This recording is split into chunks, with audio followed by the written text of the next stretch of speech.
Alice Madden. Hi, everyone. I'm the Executive Director of the Getches-Wilkinson Center at Colorado Law. We are ready to kick off. It looks like folks are still getting on, but I wanted to welcome you to the first in our spring series called The Climate Justice Lens is Here to Stay. You can learn more about this series on our website. I just wanted to note one new exciting event. We just found out yesterday that Secretary of Interior Deb Haaland will be joining us on May 13th at 5:00 p.m. Mountain Time, along with Joe Neguse. So today we are so thankful to our speakers who will be presenting the Water and Tribes Initiative, Tribal Water Rights, and a Sustainable Vision for the Colorado River Basin. Few logistics. In the chat, you'll find a link that includes the CLE credit information and links to the 2 WTI policy briefs that will be discussed today. And in about a week or so, the event video will be posted at that same link. We're going to leave time for Q&A. So I just wanted to note, please use the Q&A function at the bottom of your screen, not the chat, just so I can see all the questions in one place. And before we begin, I wanted to acknowledge that wherever we are, we at Colorado Law are meeting on the lands of First Nations peoples. The traditional peoples of the land in Boulder are Cheyenne, Arapaho, and Ute nations. We also acknowledge that 48 contemporary tribal nations are historically tied to the lands that make up the state of Colorado.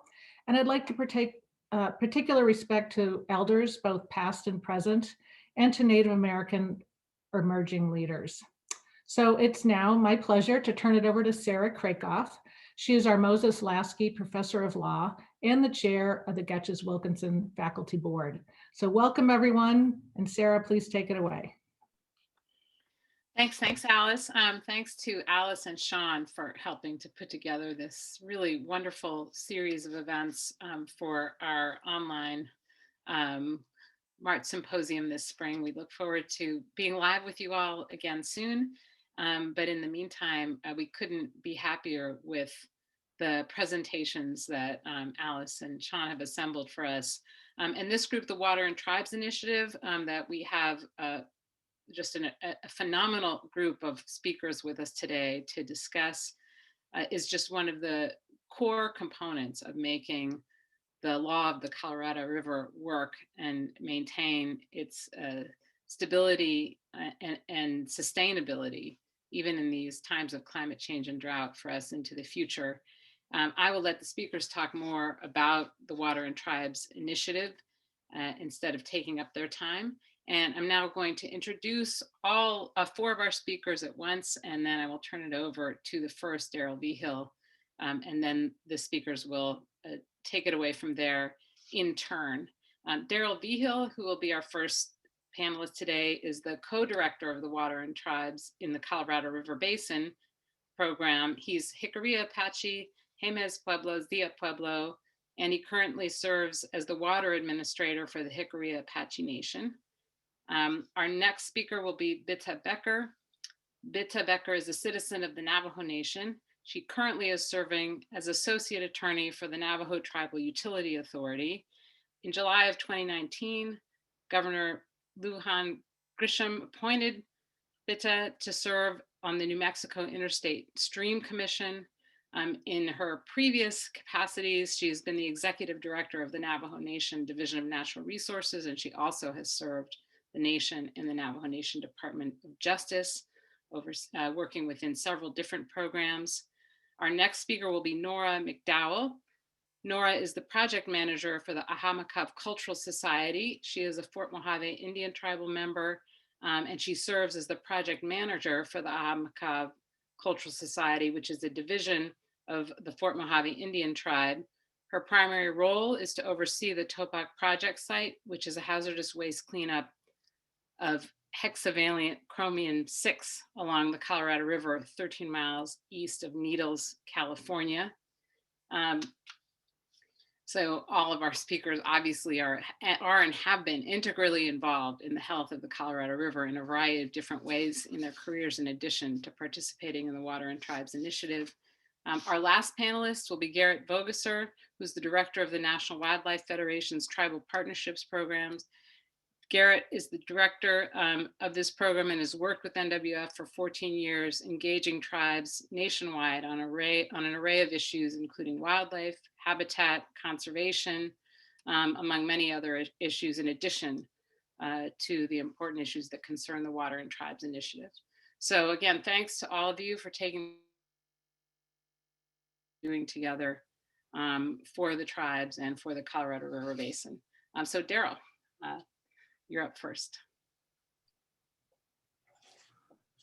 Thank you, Sarah, and thank you, Alice, so much for the introduction, and thank you so much for the invitation to be able to present what WTI is up to and what we are, and I'm very, very honored that I get to share today and to talk about the work that we're doing right now with incredible individuals, and Nora McDowell, Bidtah Becker, and Garrit Voggesser, all part of our leadership team for WTI's leadership team. But thank you so much, and thank you for Getches-Wilkinson Center for the work that you do and the work that you forward.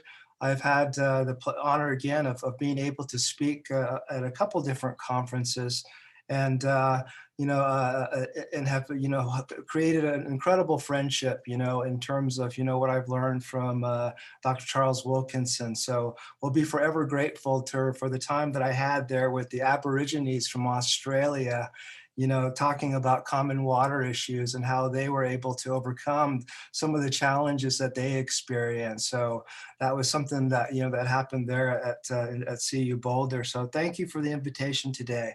I want to just jump into this real quickly, so hopefully we can have some time at the end for some more Q&A than we have had previously scheduled for. And so if you could just go to the next slide, please.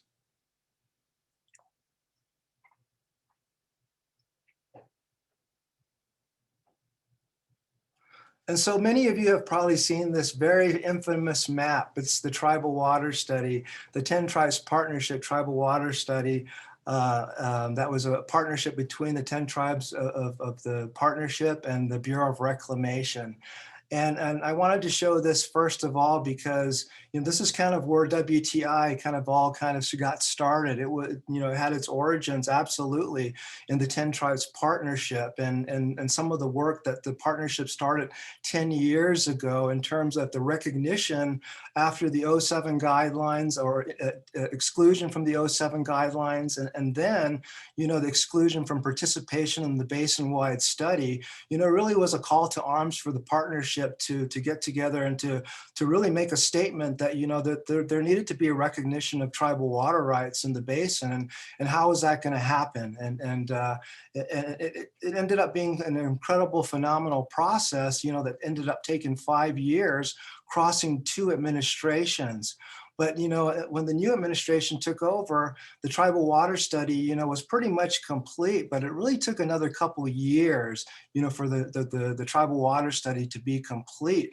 And during that time, there wasn't a whole lot of movement in terms of the conversation in terms of the importance of tribal water rights that had been built, the previous 3 years, in terms of the buildup with the tribal water study, and then also, some of the activity around the recognition of water rights in the basin that was currently going on. We didn't want the conversation to wane too much during that kind of lax period of time before the tribal water study was complete. And so, happened to run to creator, put in my path, a gentleman named Dr. Matt McKinney, who showed up at a 10 Tribes Partnership meeting and, was interested in, creating kind of a broader dialogue in the basin, that had its roots, again, in the 10 Tribes Partnership. And those things that the partnership really forwarded in terms of the recognition and the importance of tribes and the conversation about policy in the Colorado River Basin, and starting to have that conversation of, and understanding the uniqueness of each tribe as well.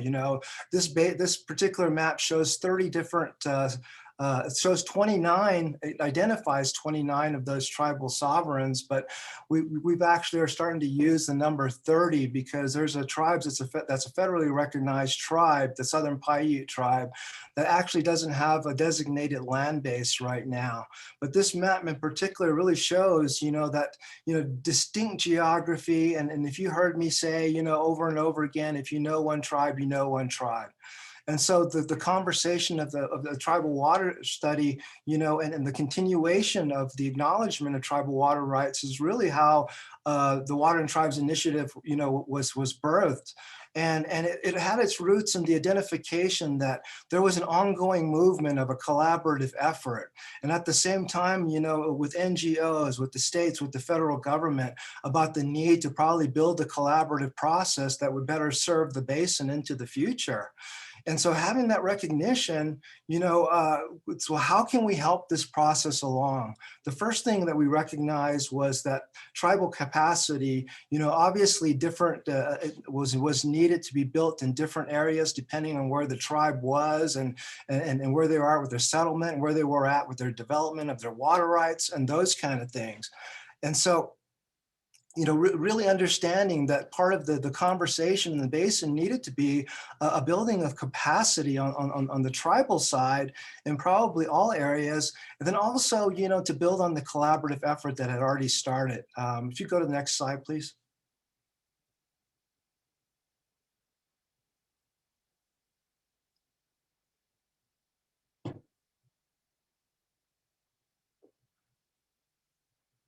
And so we started having the conversation about, how is it that we go about doing this, the Water and Tribes Initiative, and how is it that we start to create a conversation around it?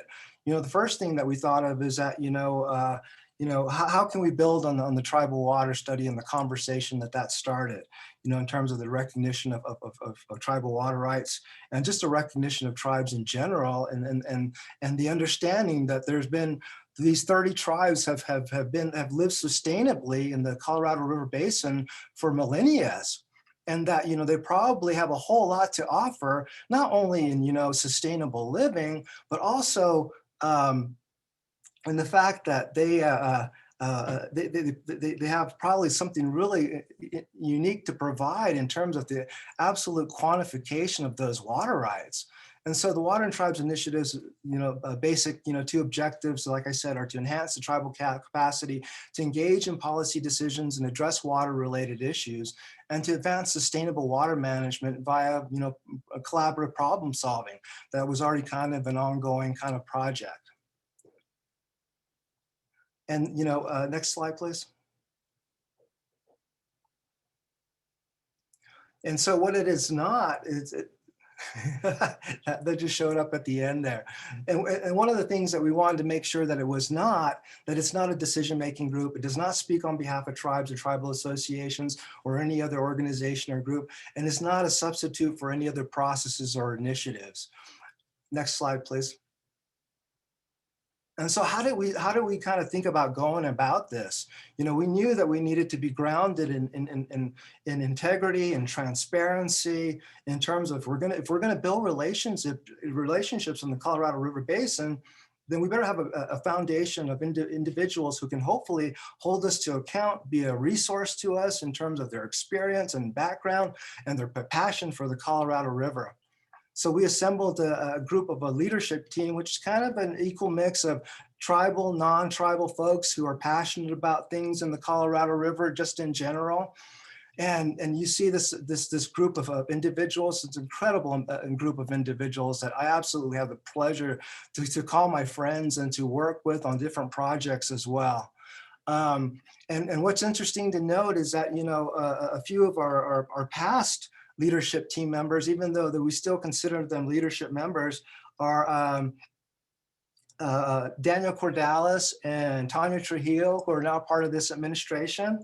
And then Terry Fulp, he was an ex-official member of this organization as well. Next slide, please.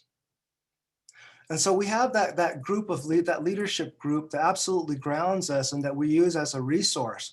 But we also have reached out further in terms of building out the collaborative effort.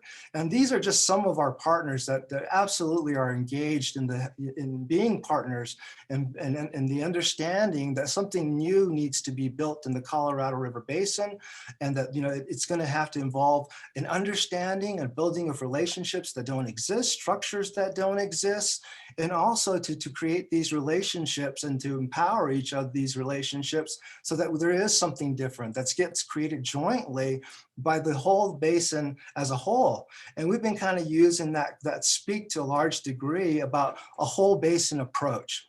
And a whole basin approach with maybe some tribal alternatives that are built into it. But the heart of it, or at the heart of that conversation, is tribal inclusion and a place for tribal sovereigns to engage in the policy process. Next slide, please.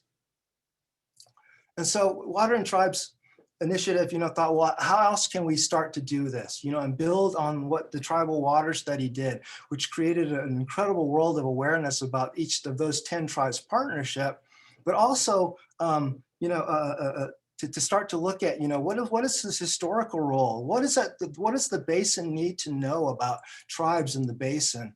And so we thought, well, let's do a policy brief about that, and utilize our leadership team as support in terms of content and those kind of things. And so the first policy brief that we engaged in was called The Enduring Role of Tribes in the Colorado River Basin, which exactly looked at that, looked at the millennia of sustainable living and the contributions that the tribes have made in terms of what's gone on in the Colorado River Basin, and the contributions that that they maintain and continue to have an impact on, and their tribal water rights have an impact on today. And to start to envision and imagine what a future that's inclusive of those tribal water rights might look like. The second policy brief that we engaged in, we thought, well, let's create the structure of an understanding basin as a whole in terms of tribes. And then we need to go back and look at the Tribal Water Study to really,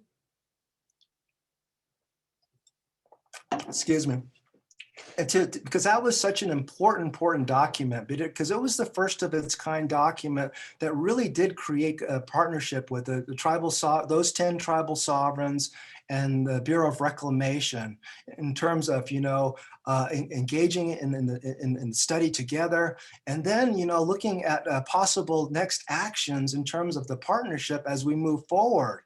And we thought that was too important to overlook. So we actually did a policy brief about the Tribal Water Study, which is an overview, kind of a high level summary of the Tribal Water Study, because you guys know, if you've seen it, it's a rather huge document. And so from that point, we thought, well, what is it that we can start to look at, in terms of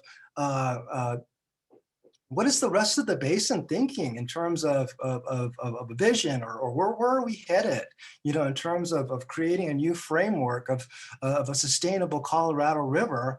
Then also, as part of that conversation, where are we at, in policy brief number 4, in terms of there hadn't been a document that we found anyway that kind of, captured tribal water rights as up to date and as accurate as we possibly could, that somebody, not only in the tribal world, but the non-tribal world could take a look at and see where the tribal water rights are at this time. And so, part of the things that we found, and when I talk about other reports, toward a sense of the basin, which is over 100 interviews that WTI performed in the basin, and designing a collaborative process to develop the next set of guidelines.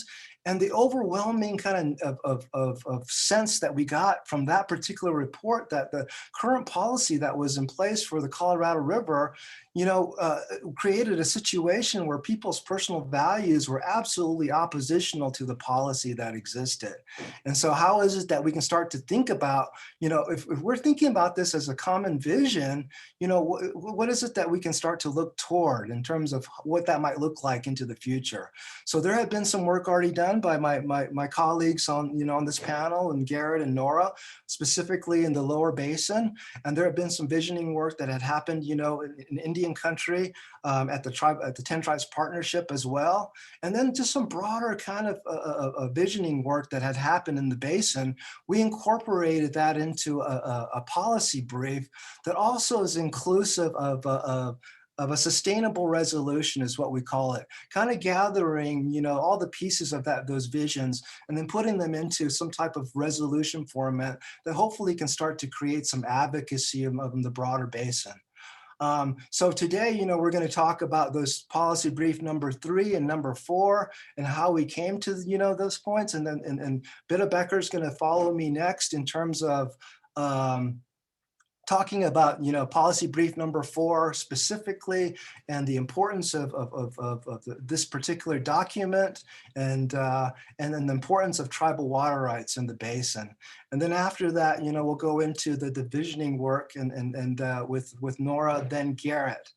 Just one more thing I wanted to highlight is one of the other reports that we're working on that we've just finalized right now is a universal access to clean water for tribal communities report. And maybe Bidtah can touch just a tad on that when she has a chance, but absolutely important document in terms of what's going on right now in terms of, the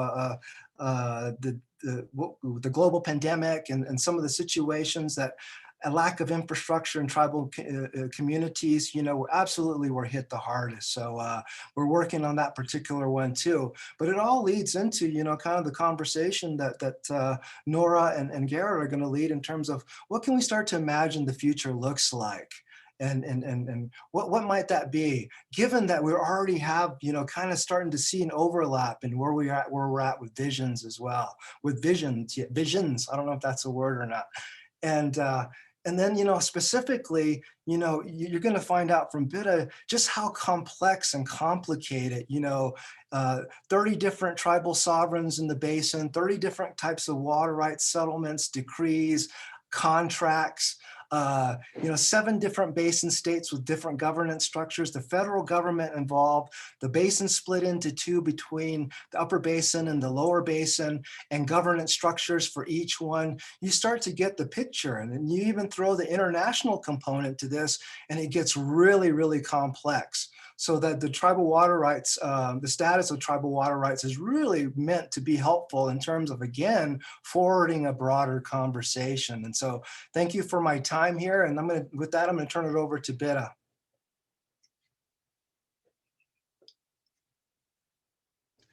Thank you, Daryl, so much. I'm trying to share my screen right now, and it's working. So Professor Gregoff has already introduced me, but I do want to take a couple minutes to recognize that there are a lot of experts on today's webinar who know far more than I do. So it reminds me, when I was a baby lawyer, I used to help plan the ABA water law conference every year. And we got Bob Anderson, who has been nominated to be the solicitor to come and do the Water Law 101 talk. And he stands up, he says, I was told that I was going to be speaking to a bunch of people who know nothing, and everybody in the room is experts. That's how I feel today. So thank you all for joining us. And I will try to make this interesting for everybody that's on today. And the first thing I'll start with is, I have to say it's cracking me up. Daryl, Nora, and I are all calling from some of the most beautiful places in the world. We're also all calling from tribal offices, and we all have the most boring background, right? Daryl's cracking up because it's so true, right, Daryl? We all have white walls. Thank you, Nora, for sharing your white wall. Okay, now let's get to the presentation. For those of you who are new to this conversation, you're going to hear a lot of back and forth about history and relationships. And that's one of the reasons why so many of us do this work, because water is life, right? There is no distinction between water and life, and it bleeds into our everyday role. Now, I've seen a couple people ask, where do we get the policy papers? They have been posted in chat, so it will help you. You know, if you have time to go into chat and put this on your screen, both policy paper 4 and policy paper 3. Let me back up a second and rehash a little bit about what Daryl covered. And I told the group this morning, I was very late in getting my PowerPoint out because I got sucked down a rabbit hole. And Carly, Jicarilla, and Bob Snow, I'm hoping you're going to be able to explain what happened here. But thinking that there were going to be folks new to this topic, I wanted to start out by re-emphasizing who the tribes were. Daryl did go over that, but I wanted to cover it a little bit more. And I had not noticed this until last night, and it was fascinating. I think it's helpful when people who are new to dealing with Indian people and the legal issues, I'm not talking cultural, legal issues, it's important to understand that there is a legal framework. Sometimes, and we call that legal framework the trust responsibility. And I know that that's not legally 100% correct, but I think that that's the emotion behind it. So the federal government has what's called a trust responsibility to Indian people and to the trust resources that Indian people hold. The way I interpret it is that the United States' role is to ensure that Indian people live a prosperous and healthy and thriving lives. But let me get back to the land. So I'm showing a picture that was taken from the Colorado River Basin study. And and this is important, the title is Lands Where Tribes Have Rights or Potential Rights to Colorado River Water. Okay, what's interesting is this map identifies 28 reservations. And remember, Daryl talked about 30, and we'll get into that in a second. Fast forward, and Daryl talked about the Colorado River Basin Tribal Partnership, which is made of 10 tribes. Daryl and I were not around when the 10 Tribes Partnership was created. We were alive, but we weren't part of it. We were part of this kind of the reinvigoration of the 10 Tribes Partnership in the 2010s era. And you'll notice this lists 29 tribes.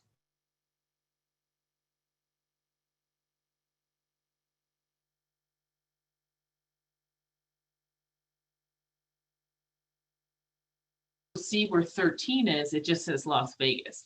Now, I don't know what the legal basis is or what the rationale was to not include the Las Vegas tribe of Paiute Indians in this map that identified lands, but it was identified in this map that identifies tribes. So hopefully you're trying to understand the difference between lands and tribes.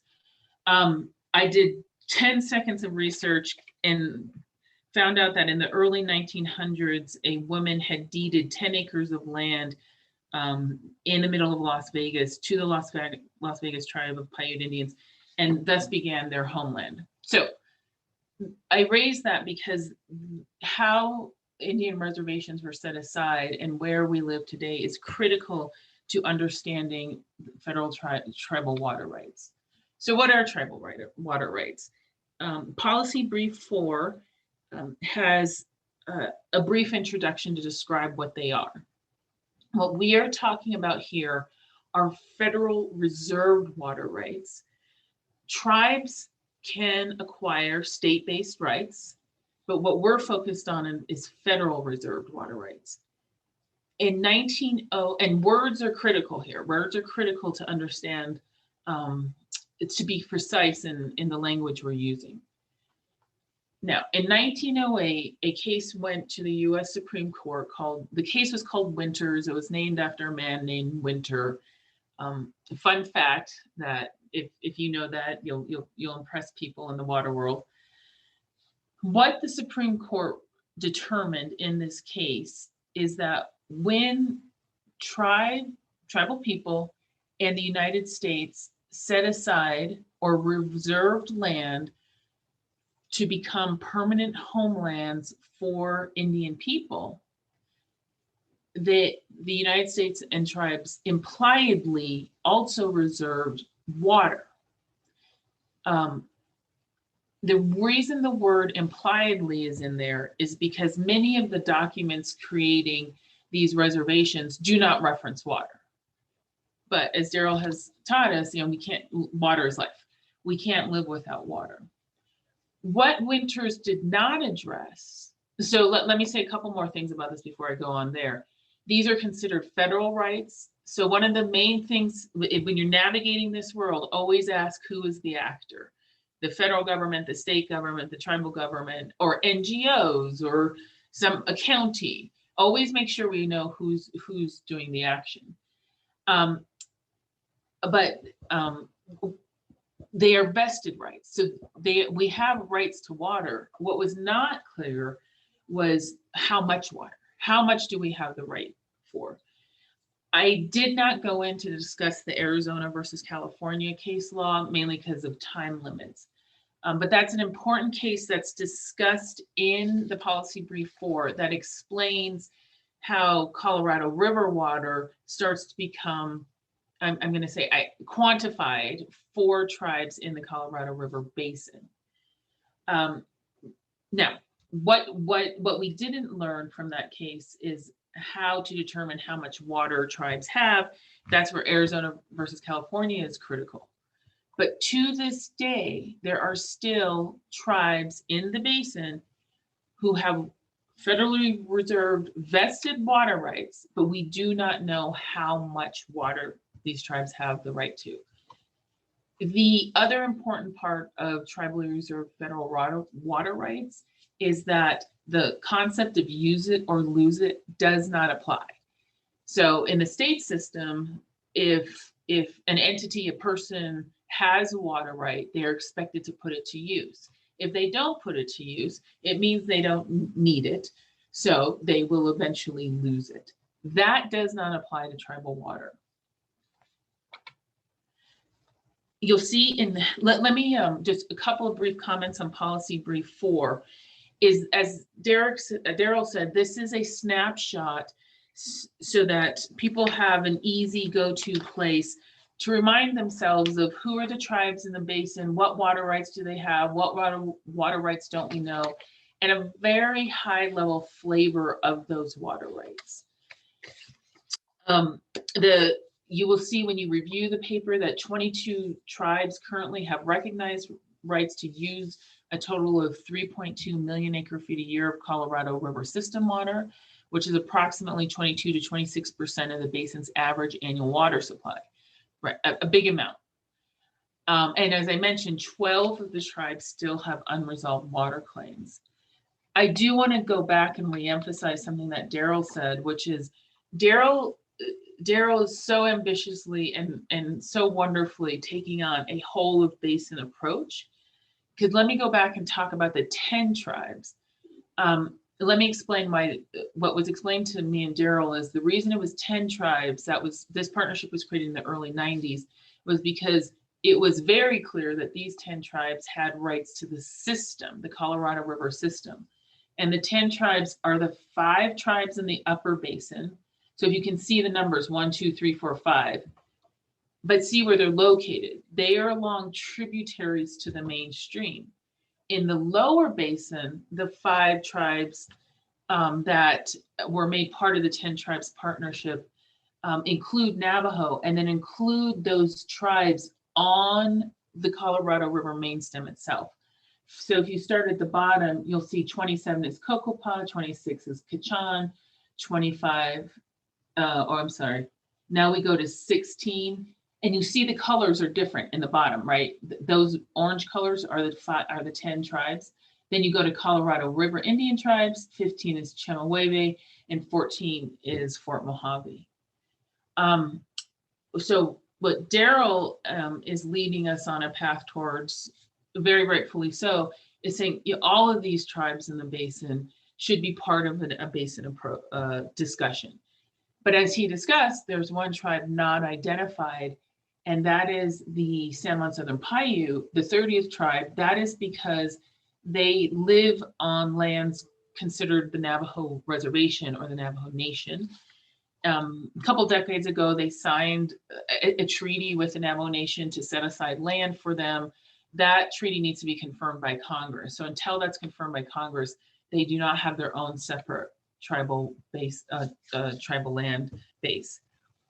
So what are some other summaries? So remember we talked about the upper and lower basin. It is critical, especially for people new to Colorado River, if we have any students on, to, remember there's an upper and a lower basin. Things work differently in each basin as a legal structure. You know, water doesn't know what we humans do to it, but you know, we do.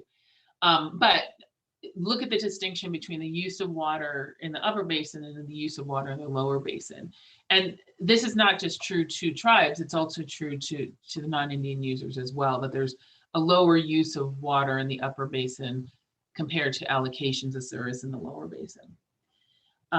So Daryl asked me to spend 30 seconds talking about universal access. I will in a minute, but this starts to segue us into it, which is that water is life.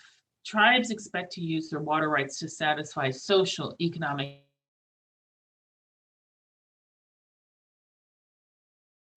it's just that we have perhaps a heightened ending of that because of our lack of infrastructure to water. So I'm very happy that Daryl spent quite a bit of time talking about the 10 tribes water study, because I encourage everybody on this webinar to go back and revisit that document. It's such a great place. Now it's a lot longer than this 8-page policy brief, so you have to weed through it, but it's such an excellent place to go back and remind ourselves of tribal water issues. So tying all of this together to where we are today in a COVID-19 world, when you go back and read the tribal water study, there's an intro by Reclamation and an intro by the 10 Tribes Partnership. And one of the things that the tribes are constantly reminding people about is nature is still in charge. And I think that's what COVID-19 has taught us, right? And I pulled this straight out of the introduction. If there's a takeaway that was surprising from the tribal water study, it is that even under the most favorable of circumstances for rapid tribal water development, the amount of water that will be used by the tribes is dramatically overshadowed by the effect of climatic conditions on the overall supply of water in the basin. Period. Nature is still in charge. Mic drop. The other thing that I saw was so fascinating when I went back and revisited the 10 tribe study in preparation for this morning was there's a last section called section 9, and it's 6 bulleted future considerations and next steps. The first 2, 1/3 of the bullets talk about the water insecurity, the lack of water access tribal people have, and the aging infrastructure and the poor infrastructure. Well, that lack of infrastructure is tied to poverty, and as we've learned from COVID-19, is tied to public health. For those who don't know, the Centers for Disease Control has consistently reported that American Indians and Alaska Natives are dying at the highest rates from COVID-19 of all racial and ethnic groups in the United States. But what I do want to say about that is because of Daryl's leadership, we've begun through the Water and Tribes Initiative something called the Universal Access to Clean Drinking Water in Indian Country. A report will be coming out tomorrow on that. Check your press. I think E&E's running something, Guardian, lots of press is running stuff on it. And everyone keeps asking me, am I hopeful? And I'm as hopeful as I ever have been with all this gray hair on my head. The silver lining to the pandemic cloud is 2 things. Congress has seen the problem and has begun appropriating money to address lack of access to water.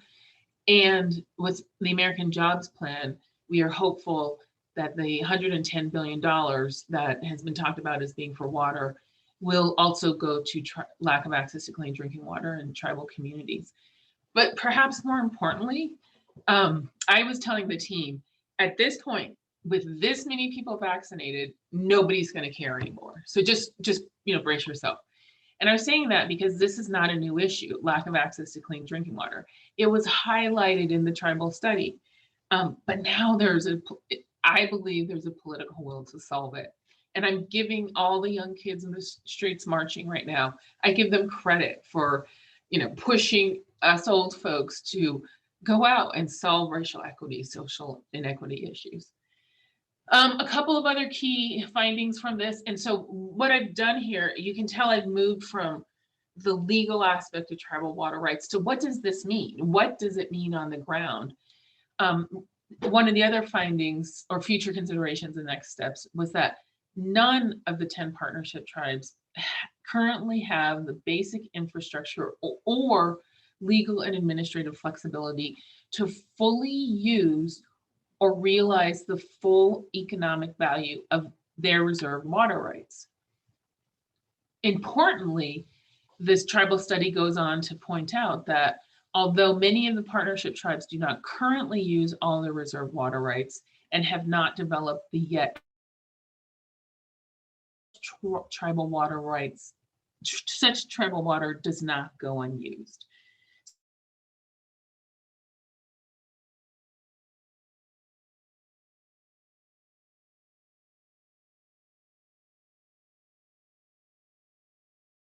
There is an important provision in the Colorado River Compact, remember early 1920s, that says nothing in this compact shall be construed as affecting the obligations of the United States of America to Indian tribes.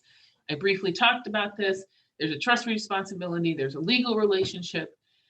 What I want you all to think about is who is the United States of America? And I think we've also thought a lot about that in the last few years. It's a representative democracy. It's a republic of states. So with that, I will end my comments and I look forward to any questions. Thanks, Daryl. And I'll figure out how to unshare my screen somehow. Thanks, Bidtah. Oh, I'm sorry, I screwed up. I am introducing the lovely Nora McDowell, calling from her lovely white-walled office like mine. Take it away, Nora.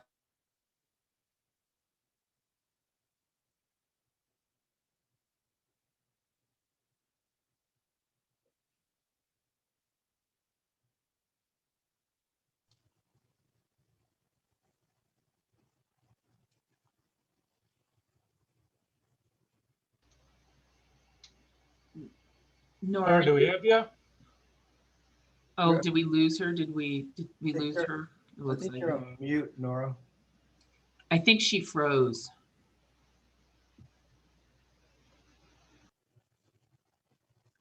Daryl, do you want Garrett to jump in while we're waiting for Nora? I just, just a couple different things real quickly, maybe while we wait for her to get back on. It's really interesting and kind of shows you the flavor of the time. But, that Article 7 that you mentioned, Bidtah, is known as the Wild Indian Provision. That always makes me laugh. And but I think, going back to the importance, of that particular policy brief, just in terms of, you can go to it and take a look now and see to go to that particular tribe and kind of see a roadmap of, where they're at with their water rights. And I think that's really, really hopefully going to be helpful to the basin in terms of just, first of all, just an understanding, again, if you know one tribe, and the absolute complexity and the challenges that tribes have in terms of being able to develop their water rights as kind of that last little bullet point that Bidtah had in terms of, not one tribe in the partnership, was able to fully be able to develop their water rights. And that's pretty astounding in terms of, and so we start to imagine, a vision, that's the vision of inclusion and those kind of things. I think, we start to, it seems like, you would need to have all the information and an understanding of those individuals, not only as other stakeholders, but tribes as well, and understanding of them, so you could actually start to create a joint vision. Did we lose Nora completely? Garrett, did you want to go ahead and? I'll back in, so I don't know if you want me to start or should we Give just me take a 2-minute break? give me 1 second here and see if I.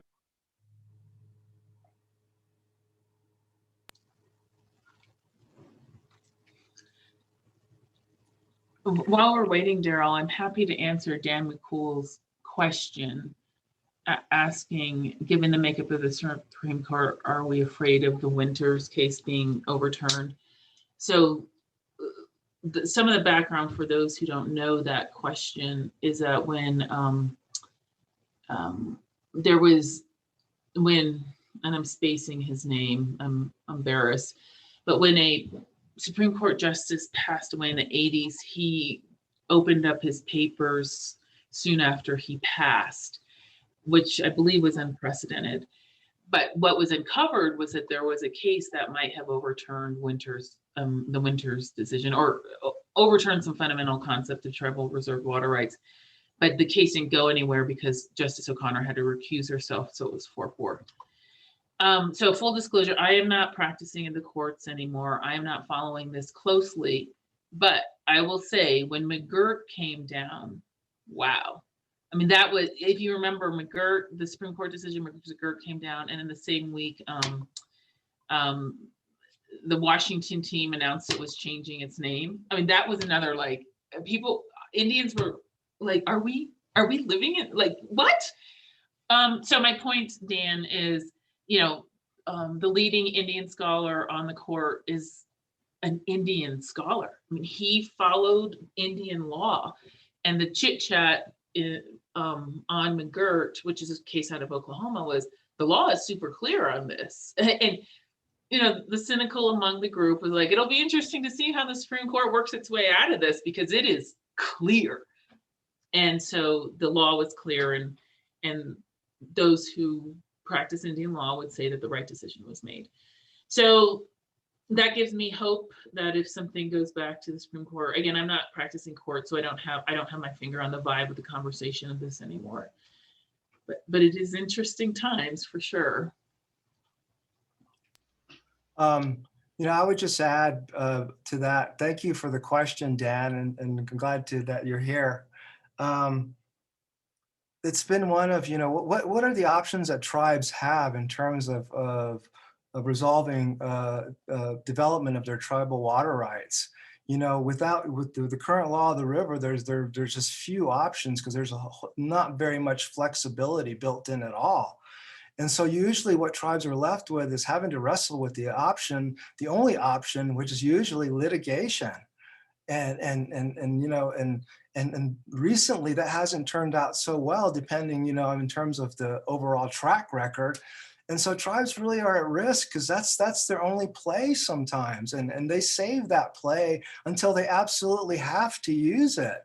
And again, a lot of people don't understand, like that's unconscionable in my mind in terms of that's the only recourse that we have available to us.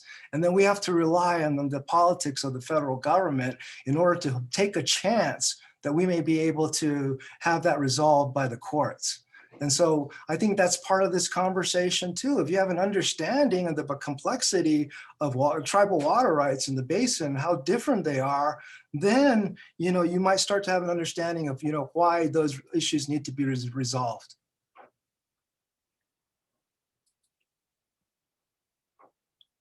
It looks like we got Nora back.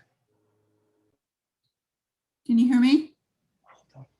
We can hear you, and maybe if you're having instability with the internet, maybe you can keep your video off, but we have your slides up here. Okay, that will work. Sorry about that. It just froze up on me there. Kind of have a little technology glitch, right?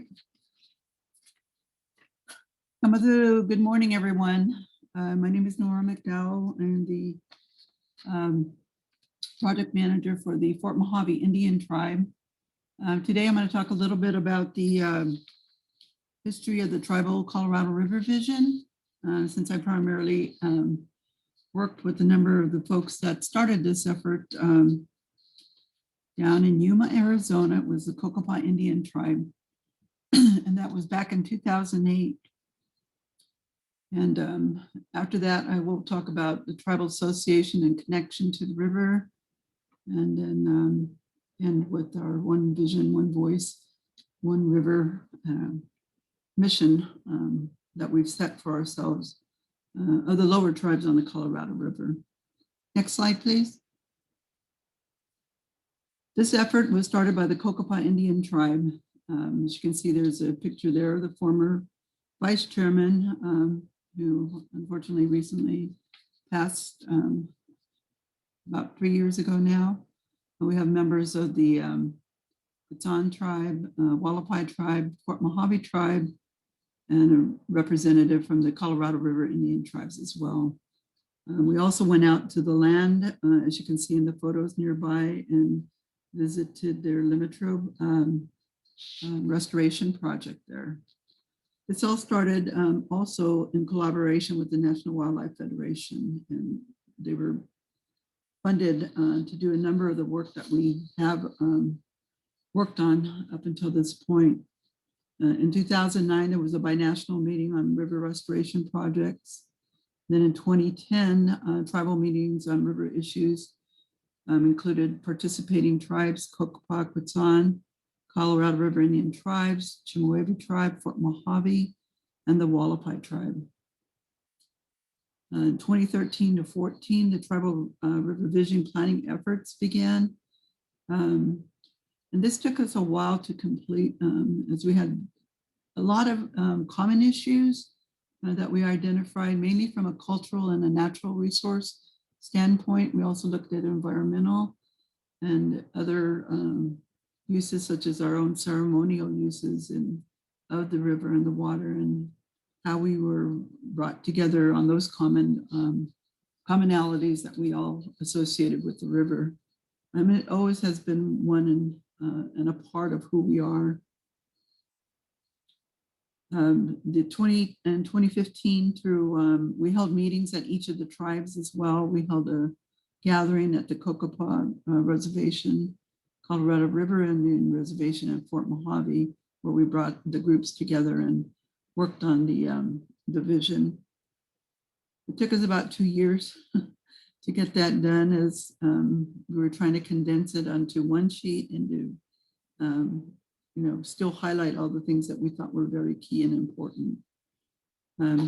After that was done, we continued part of the implementation of the river vision efforts. We also talked about many different things that we could do on our reservations to help us continue to address those things that we could, and then also to look at ways of hopefully finding funding to continue to implement some of the activities that had been identified. Some of those items included Earth Day activities. We talked about day of rest for the river, where there would be no one allowed to be on the river, for the whole day, just to give it time to restore itself, to rejuvenate itself, to even cleanse itself, because on our river these days now we have all these major big boats, gasoline fuel, jet fuel, massive boats that are in our river now, and to give the fish and other animals that also rely on the river and the plants an opportunity to try to recover. It still is something, that hasn't been done yet, but it is one event that we think, needs to be considered in management of the river, or all of the river, not just a certain portion of it, but in collaboration with one another, that we look at, doing that, giving that river a rest, because it is, part of who we are and we're all dependent on it. We also talked about community education events as well. We also collaborated with federal and state agencies and brought them to our reservations, gatherings or meetings that were held. We talked about the river, how we historically relied upon it, and how it continues to meet our needs today, and what we have to do in order to to continue to protect it, and the quality of the water is key and important to the long-term impacts that we see these days, such as the contaminations that are spilled into the river, uranium mining, and just a whole host of other things that contribute to the health of the river needs to be considered. Collaboration also with partnerships with state and federal agencies in restoration efforts, coordinated management areas. Also in 2016, the group held the Tribal Vision Conference with tribes, agencies, NGOs, policymakers, and the Bureau of Reclamation. And they discussed climate impacts and pulse flows and tribal water rights and usage, riparian restoration, and also talked about making sure that we dedicate water for the environment and cultural in those management and operational considerations. From 2017 to current, we were able to obtain the tribal government's endorsement of the Tribal River Vision from Kokopah, Quechan, Crit, Chemehuevi, and Fort Mojave Indian Tribe. In 2019, we continued to build support for the vision and advancing it to other different tribal groups. We had a lot of leadership changes in the tribal communities, staffs and councils, and then also getting out there to the larger group, such as the Water Tribes initiatives.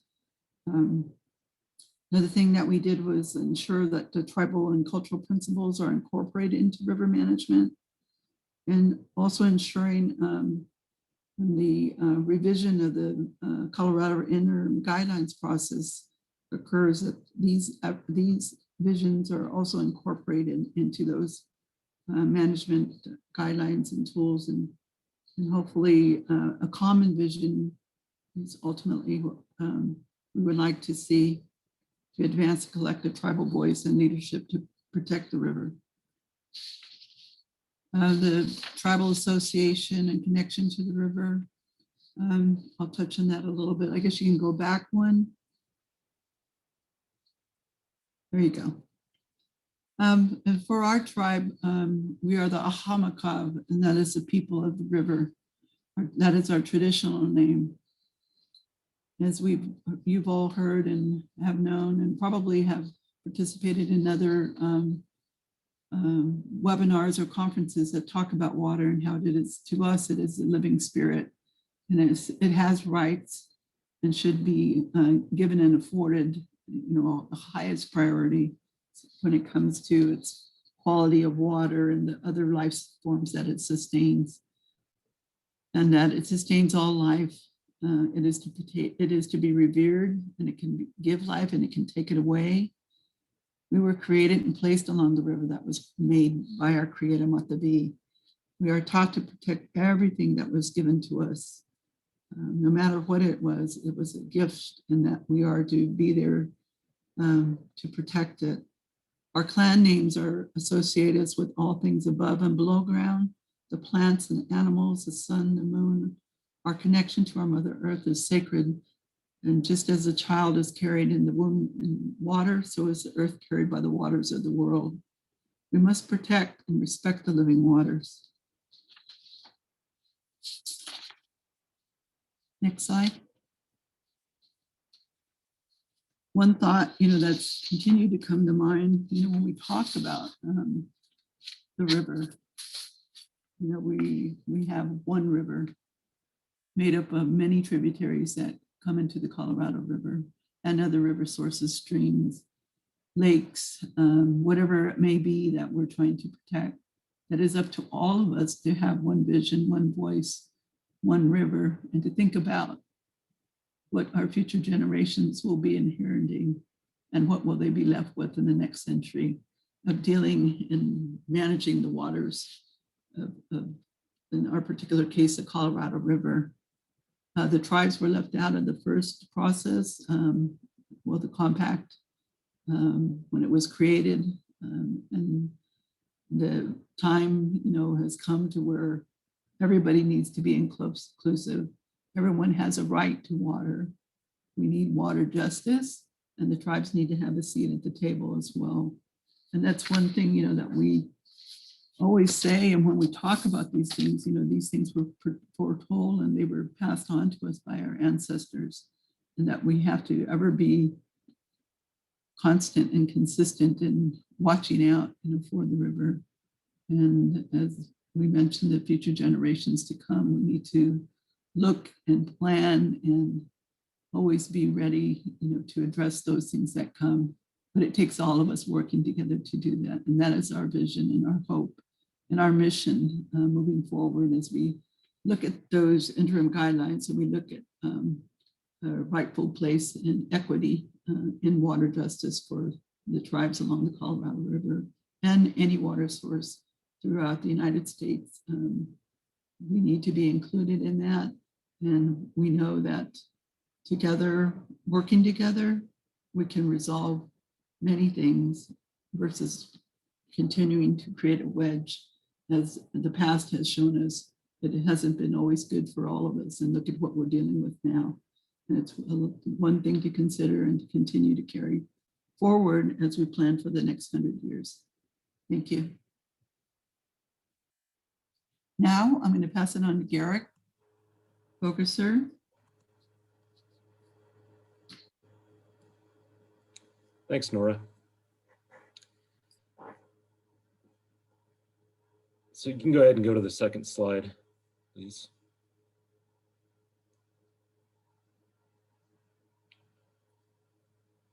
So I was asked to speak, following up on Nora's inspiring history of the vision created amongst the lower basin tribes on the river, to talk about some broader work we did with other tribal communities, as well as this policy brief number 3 by the Water and Tribes Initiative, a common vision for the Colorado River system toward a framework for sustainability. And really the purpose of the paper is to recognize all the common values that seem to span across the basin, and to inspire a dialogue about how to ensure that those common values, particularly ecological and cultural values, become part of the framework for managing the river. So if you go to the next slide, please. So I want to talk about the policy brief looked at 5 different sources of information. And we're sure there's many others out there that would have similar kind of values and meanings expressed. So, Daryl and Bidtah talked about the 10 Tribes Partnership, and part of 10 Tribes vision are the following principles. Water is life. Water is the giver and sustainer of life. Water is a sacred and spiritual element to the partnership tribes. The Creator instilled in Native peoples the responsibility of protecting Mother Earth, and the 10 Tribes Partnership will embrace and own the stewardship of the Colorado River system and lead from a spiritual mandate. So those are right there in the vision statement for the 10 Tribes Partnership. Now, if you look to the tribal vision for protecting the Colorado River, which Nora just introduced, we'll see some very similar values. And you'll see there in the brief all the different aspects of that vision. But just to pull out a couple, it says the Colorado River is sacred, water is life, the peoples are the keepers of the river, and we take full responsibility to care for the river. It also states clean and abundant water must be available for the health and well-being of human, animal, and plant communities. So part of the purpose of creating and affirming that vision, as Nora described the process, was that the participating tribes sought to establish a voice of solidarity for protecting the river, with cultural and ecological values at the forefront. The vision emphasizes the need to leave water in the river for cultural and ecological benefits. So as we started having conversations about this tribal vision for protecting the Colorado River and going to CRUA and other meetings, we started having conversations with other folks about similar things they had done. And so we ran into a gentleman from Hopi and a friend, John Weisheit, and they told us about the bluff principles. And they emerged from a series of conversations among the Hopi and other tribal leaders in Moab and Bluff, Utah in 2016. The principles called for a collaborative process and less adversarial process to develop policy and solve common problems, called for integrating traditional knowledge and Western science to better understand the river system, and calls for an equitable allocation of water. The principles in the Bluff principles emphasize the sacred value of water, the value of water as a precious life-giving resource, and the value of leaving the earth and its water systems in better shape than we found them. Now, Daryl and Bidtah did a wonderful job talking about the tribal water study, and I just want to emphasize a few things coming out of that. If you look at the 10 Tribes water study, there's kind of the general sections, and then there's this chapters that are about each specific tribe. And specifically in each tribal chapter, there's mentions of cultural and ecological connections to the river. And then overall in the entire document, you see that the 10 tribes of the 10 Tribes Partnership uniformly ranked cultural and spiritual connections to water as very important. The water study emphasized the value of water to tribes for religious, cultural, and spiritual purposes. And it stated that water, particularly in the Colorado River, is foundational to tribal identities. So what you see from the 10 Tribes Partnership vision statement, the tribal vision for protecting the lower Colorado River, the Bluff principles, and the tribal water study is a lot of synergy about cultural and ecological connections to the river. Now I want to add another layer on top of that and talk about, the work that Daryl mentioned at the beginning, the 100+ interviews that Daryl and Matt McKinney did with tribal leaders and other leaders across the basin on their thoughts about the river. So if you could go to the next slide, please. So over the course of a year and many, many hours, Daryl and Matt talked to many of you probably on the phone and many others about the future of the river. So there was basically the kind of result of that toward a sense of the basin report that they generated based on those interviews were some process-oriented visions for the river and some policy-oriented visions.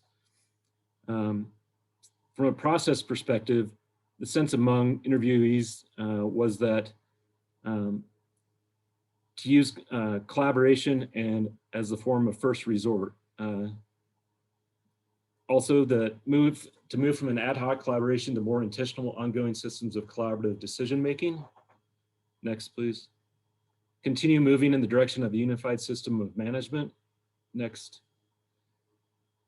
Articulate a broad, comprehensive vision for the next 25 years and then move in that direction incrementally. And they labeled this pragmatic idealism, which many of you heard of at the forum that Matt and Daryl organized right before COVID hit back in February 2020. You can go to the next slide, please.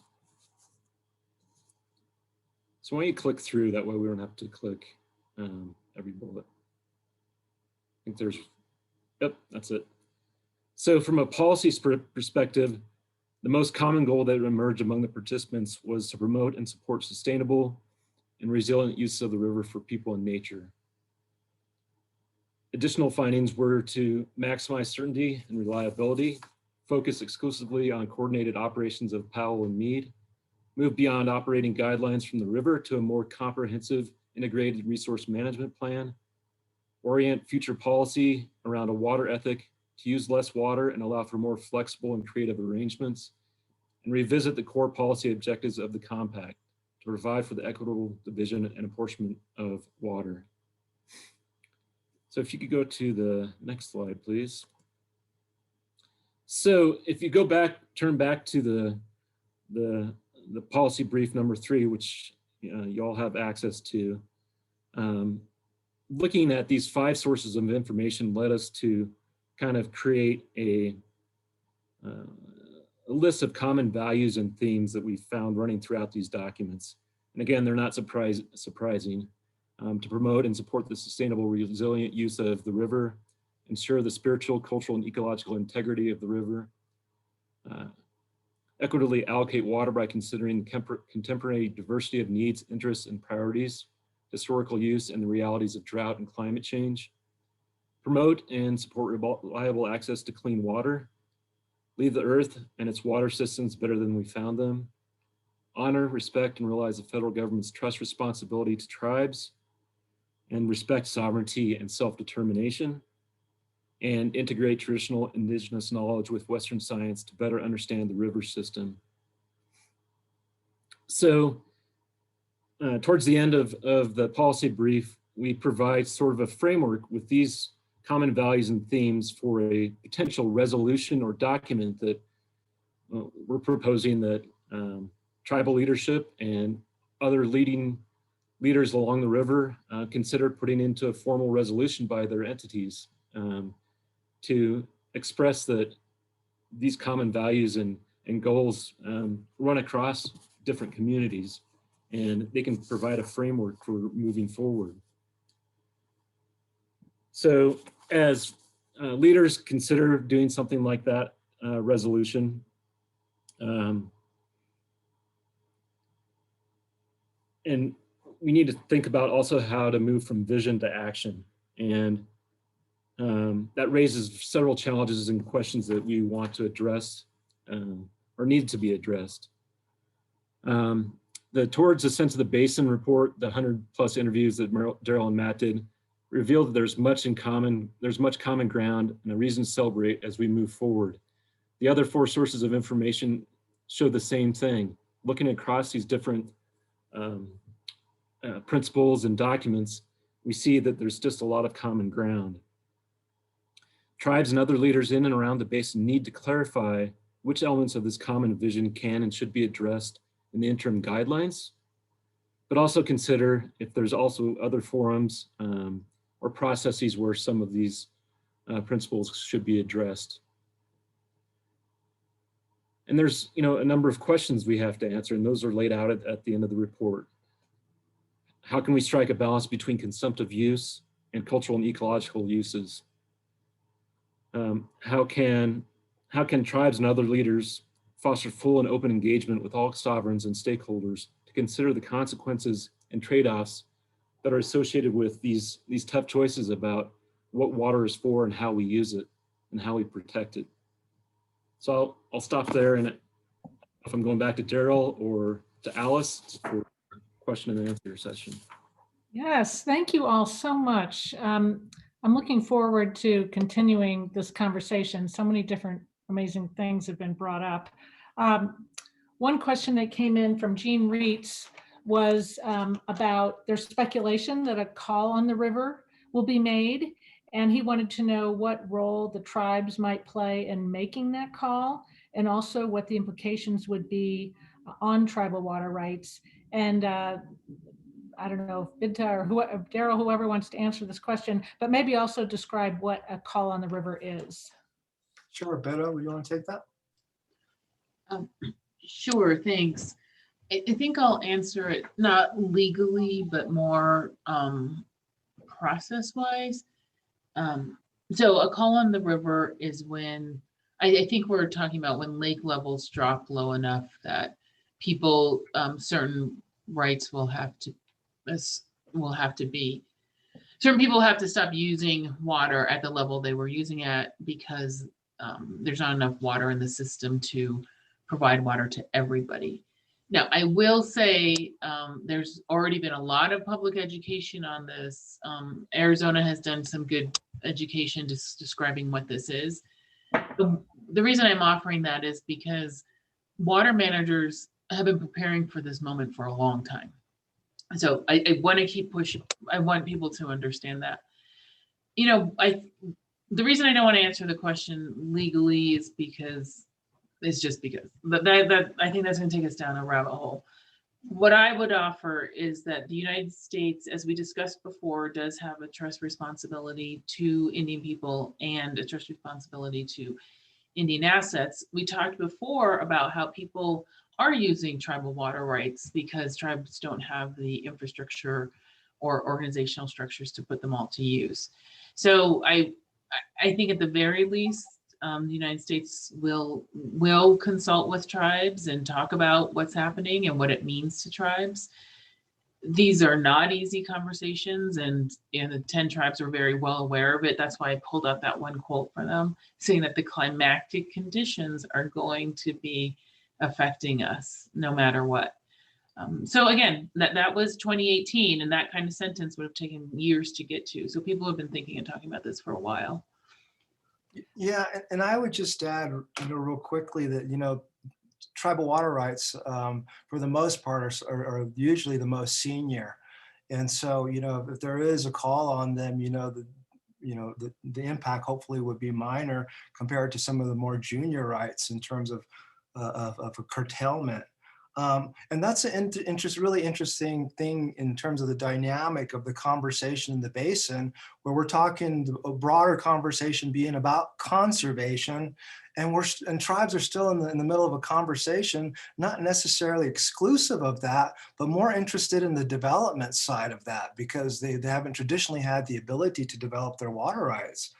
And the other thing I think that's really that this brings up too is that pre-DCP, it was estimated that there was close to 1.5 million acre feet of unused tribal entitlement in the upper and lower basin.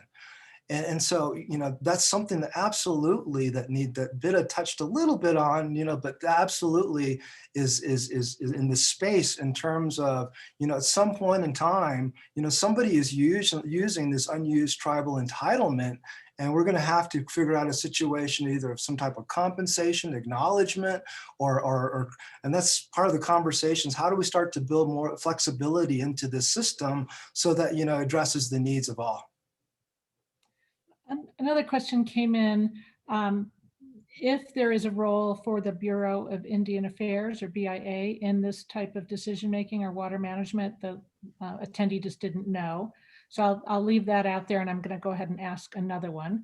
Can you speak more to what integrating Indigenous knowledge with Western science would look like on the ground? What does Indigenous knowledge and science say about our current situation, for example, climate change, and what recommendations does that body of knowledge make? So BIA and then traditional knowledge and climate change. So I'll jump in while people are gathering. Do you want to go first, Daryl? No, I was just going to say BIA plays very minimal role. The waters in the West are managed, for the most part by a Bureau of Reclamation. And as I said earlier, the governance systems are different between the upper basin and the lower basin. As you all know, the lower basin, the Bureau of Reclamation is a special water master. And then in the upper basin, it's a collective of the upper basin states who are the governing body with the Upper Colorado River Commission. And so I think that BIA has very little or none really involvement in the policy in terms of Colorado River policy anyway. And definitely something that, in terms of integration and consistency across governmental agencies, it should be part of that because it's all connected. All right. And so Ashley had asked the question about integrating Indigenous knowledge. And that's a great question. And I'm going to probably punt to Nora and Garrit here in just a sec. But I think, what hit me when the question was asked was something that absolutely is of vital importance, because when we went through that interview process, we heard the common themes about, a healthy, sustainable river, and like I mentioned before, that maybe policy is oppositional in terms of the roles that those individuals play in their day jobs. But, I think we're basically saying the same thing in terms of what our values are, even if they may not be as steeped in history, like maybe tribal values are, they're common in terms of their where they're placed. And then what we're finding is that, the translation and interpretation is absolutely important in terms of like, oh, well, what do you mean by that? If you want to integrate tribal and cultural values, then what does that mean? Well, it's as simply as Bidtah stated earlier. Well, my tribal values that were instilled in me is that we take what we need and we put the rest back. How does that look like on a practical management level? Absolutely, getting rid of the current systems that exist so that we can actually deal with the reality of the supply-demand imbalance and the structural imbalance in the upper basin. Nora or Garrett, anyone else want to?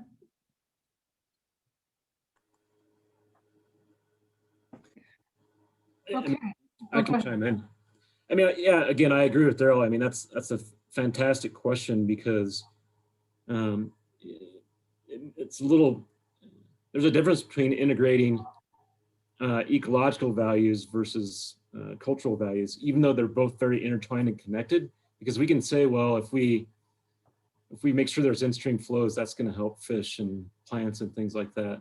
But how do you put cultural values into like an implementation plan for the interim guidelines? I mean, that's a question that has to be wrestled with. And the point is that at least we're asking that question, and we need to bring all the right people to the table to start giving the answers to that.